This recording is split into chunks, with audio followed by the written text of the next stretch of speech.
as a musical reporter, how do you feel about the? Oh, I'm scared to. About the music industry as a whole, because I mean, you have had a good time making a good living at the music industry. Well, let's talk about the music industry for a moment. Okay. The important word here is industry, not music. That's the key word.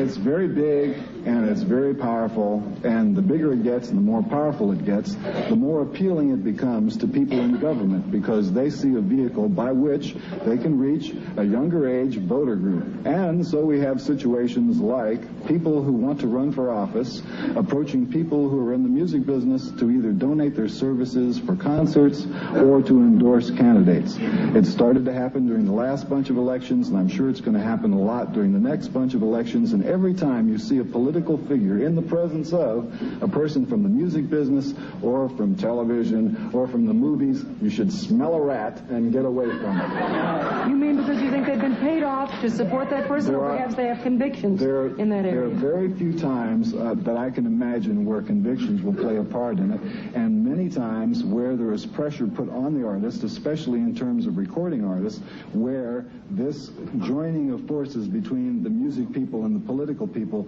are to the advantage of both parties. But now you come back to that very word that Ren used, power.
industry providing entertainment for people who need to be entertained, okay, it's doing its job. But I have a different view of music. I think that it has an aesthetic importance that goes beyond chart placement. And the business of music is all about this fake list of who sold what. And the whole idea of selling large numbers of items in order to determine whether or not the item has any quality to it is what's really repulsive about it. And the function that is required of you as a musician in the United States basically is please be a jukebox. It's not even please, just be a jukebox. We want you to play whatever it is you just put out on your record, and we want it to sound just like the record. And so this desire on the part of the audience to have live in-person replication of freeze-dried material is one of the forces that led to the Milli Vanilliism that we now see, because a lot of the contemporary albums, you can't play it live.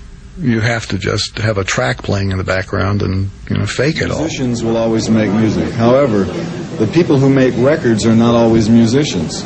Sometimes they're just plain show people. Or in the case of some of the punk groups, they're guys off the street that were gathered together by a boutique owner. The fact of the matter is that advertised properly, people will buy anything. See? And now that the lesson of punk has been learned, that you can sell anything to anybody, there's no telling what the next trend will be. What about the music of today? What direction is it going in? It's going to the bank. Is that a creative assessment? Is that good for music? It's not good for music, but the accountants love it. Mm-hmm. How about radio? Same thing. Are you at all embittered by the fact that the same people get played on commercial radio? I don't listen to the radio. So you have nothing to be... You guys shouldn't either. There's nothing in it for you. What about television? Watch much television? No. I like the news. I watch CNN most of the time. Mm-hmm. Does the news ever get you down? I mean, that's not a... No, I like to watch the news because I don't like people very much, and when you watch the news, if you ever had an idea that people were really terrible, you can watch the news and know that you're right.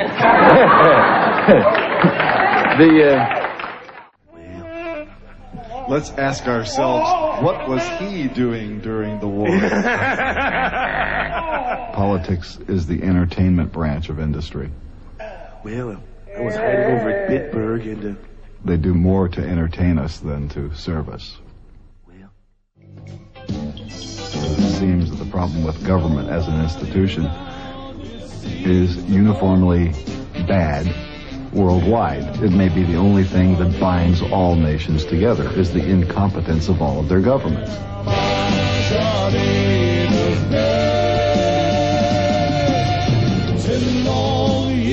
It's not that they make you think they don't know what they're talking about. They don't know what they're talking about, and that's the problem with American politics, because qualified people don't run, usually.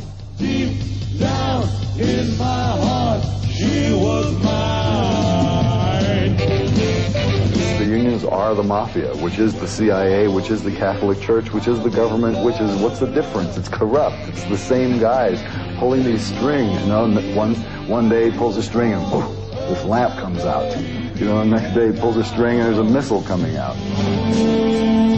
The way I look at it, take a look at the people who have been presidents in the United States so far. Could I do any worse?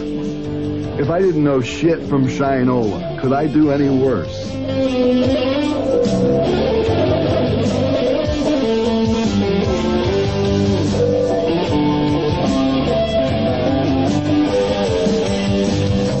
If you would compare the President Zappa, what would be the main differences you could work out? I work more hours, and I'm awake. I don't even care whether they listen to what comes out. I'm concerned with getting it out, just giving people the option of something other than the norm of American entertainment.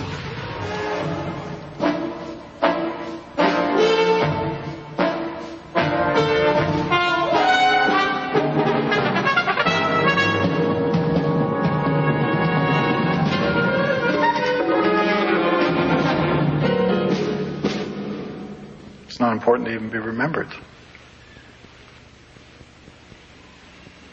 I mean, the people who worry about being remembered are guys like Reagan, Bush. These people want to be remembered. And they'll spend a lot of money and do a lot of work to make sure that remembrance is just terrific. I don't care.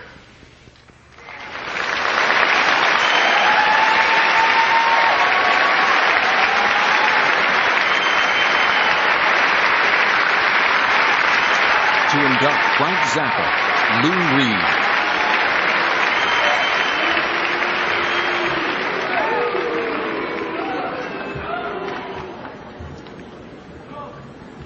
It's very rare in life to know someone who affects things, changes them in a positive way. I've been lucky enough to have known some in my life. Andy Warhol, Doc Pomus, people whose vision and integrity was such that it moved the world a bit. People who, through the articulation of their talents and intelligence, were able to leave things better than they found them. People who were not only not in it for the money, to paraphrase Frank Zappa. Frank Zappa was such a person, and of the many regrets I have in life, not knowing him a lot better is one of them. Whether writing symphonies, satirical broadsides, or casting a caustic glow across the frontier of madness that makes up the American political landscape, whether testifying before Congress to put the PMRC in its rightful lowly place, or acting as a cultural conduit for President Václav Havel and the Czech government, Frank was a force for reason and honesty in a business deficient in these areas. As we reward some with money for the amusement they supply to the cultural mass, I think the induction of Frank Zappa into the Rock and Roll Hall of Fame distinguishes the hall as well as the inductee.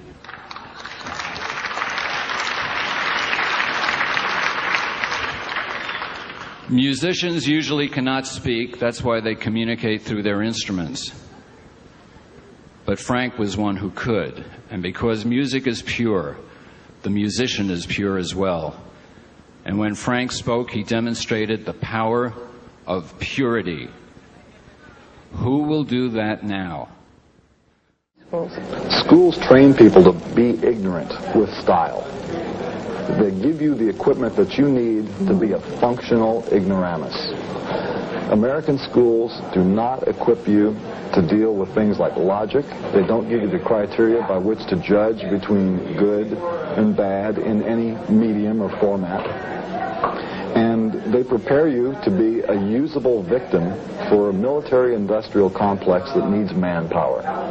As long as you're just smart enough to do a job and just dumb enough to swallow what they feed you, you're going to be all right. But if you go beyond that, you're going to have these grave doubts that give you stomach problems, headaches, make you want to go out and do something else. So I believe that schools mechanically and very specifically try and breed out any hint of creative thought in the kids that are coming up.